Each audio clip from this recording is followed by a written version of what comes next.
Ruru, come here. Come here. Come here. So she's the other catalyst. Come on. Come on. And she's just gonna hang out there. But we started that adoption process and we said, you know what, we should go to India. We should check this thing out and see what it's all about. And just, you know, through a mutual friend, Mr. Daniel Benton, who's running sound back there, he has a radio station called Red Hot Radio, Texas Red Hot Radio. Yeah. And I had done some things with Texas Red Hot Radio, and here she comes. I don't need a phone here. I don't know what you're doing there. Anyway, and he said, you should go with my pastor, man. He goes over there all the time. They've got orphanages. It's crazy, man. You should do it. And I said, okay. So he set up a meeting with Pastor Troy. We came over here and sat in his office, and Troy was like, hey, dude, I know you, man. I've seen you, man. Hey, I can't believe it's you, man. So if any of you talk to Pastor Troy, you know I'm not exaggerating at all. And he said, hey man, I got this idea, man. I want to do a concert. It was the first thing that came out of his mouth outside of like, hey man, hey dude. He was like, hey man, I'm going to do this concert for 100,000 people in the middle of India, man. We're going to bus all these people in. You down with something like that? I was like, yeah, totally. And he was like, well, this trip's not going to be that. This trip, we're just going to go over, we're going to love on some babies, man. We're going to hug on people, we're going to kiss on people. You're going to hug lepers, man. They might not have ever had a hug in their life. And then you're going to sleep in the orphans, man. There's going to be babies climbing all over you. And you cool with that? And we're like, yeah, that's what we're after. That's what we want. So he took us over there, and it was exactly what he said. I mean, at 6 a.m. every morning, it was like, this little girl would come in and sweep our room at 6 a.m. And then she like, you know, want to talk to us.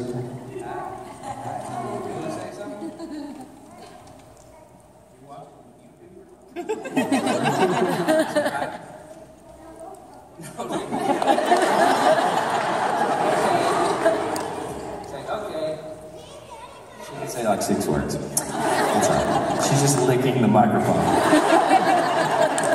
Troy, do you use this one tomorrow?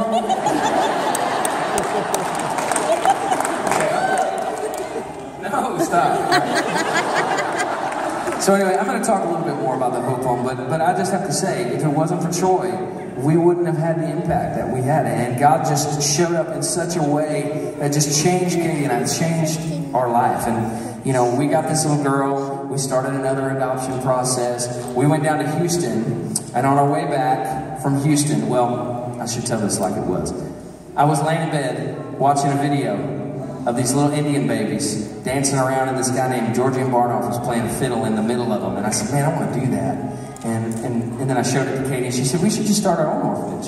And then a week later, we were driving on our way back from Houston, doing this ministry thing in Houston, coming back, and she goes, hey, Ernest is going to help us start the orphanage. And I was like, we're doing that. We are doing that. And then there, that's how she rolls. My wife and Pastor Troy's wife, they're a lot alike, you know. We totally outkicked our coverage. I'll just say that.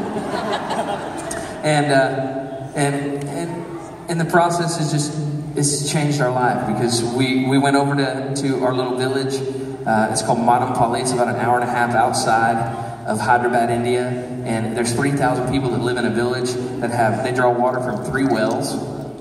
You know, they have like a quarter of the village has electricity. Nobody else has electricity. Half of the adults have never seen, nor have they don't wear shoes because they've never had shoes. You know, I talk to women there that their kids live in a government hostel right now that are, you know, a widow, because widows in India, they're damaged goods. Men won't go near them. Okay, and this woman, she worked 12 hours a day, 6 days a week, laying bricks, and she made $1.50 a day. Yeah, makes minimum wage sound real good. And the cost of living, you know, it's not that much different. You have this idea that, oh, it's third world. It's not a third world country. It's not. But people are just, you know, they're living a crazy existence over there. And the thing is none of them know Jesus. None of them. There's 3,000 people in that village, and not one of them is a Christian. Not one. So we get the opportunity to go over there and feed people, love on people, and show them Jesus. Are you laughing at her? Now this is absolutely the grace of God, because this baby was, yes, listen. This baby lived the first 18 months of her life. She's 2.5 now, but she lived the first 18 months of her life in an institution, in an orphanage in India. Her mother left her on the police station steps when she was 6 days old, because she had cleft lip and palate, and we don't know to what extent her mother had, but we know that her mother did have AIDS. We do know that, because there was some of that stuff in her blood that they could see, but she's not. She's HIV negative, but yeah, praise God. But she's the most unbelievable little girl. I mean, the fact that she lived in an orphanage for 18 months, she's standing up here in front of all of y'all, and she could care less what you think about it. But that doesn't happen, okay? And God just, she is a grace on her life, and it's just something else. So, Ruru, you go back with Mama. Go see Mama.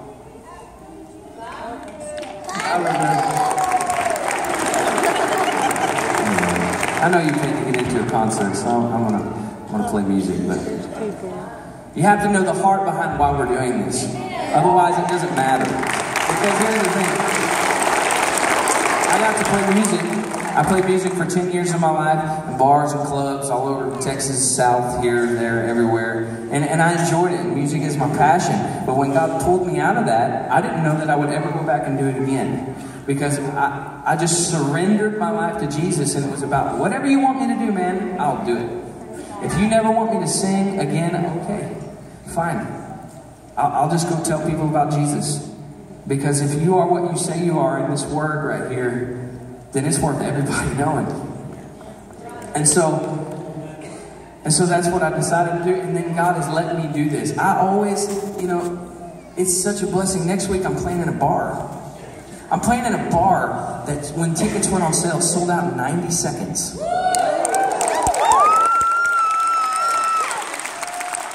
I played in that exact same bar 4 years ago in front of about as many people as are in this front row. That's the grace of God. That is the grace of God. That is not me. There are places calling me, wanting to give me gigs and give me money that I couldn't have begged them to pay. I couldn't have paid them to pay me as much as they're paying me now. That is the grace of God. And it all goes over there.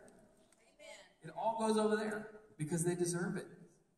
And because they deserve a chance. Girls like Ruby, they didn't have a chance. She didn't have a chance. You know what I'm saying?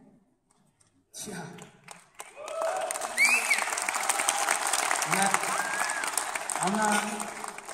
I'm not some great special dude. I love Jesus. And I read that Bible and I do what he tells me to do. And if you do that, it's amazing what God will do in your life. I was just telling Pastor Troy, I'm going to Zambia on April 28th. I'm playing in a stadium in front of 60,000 people. Oh my God! That is the grace of God.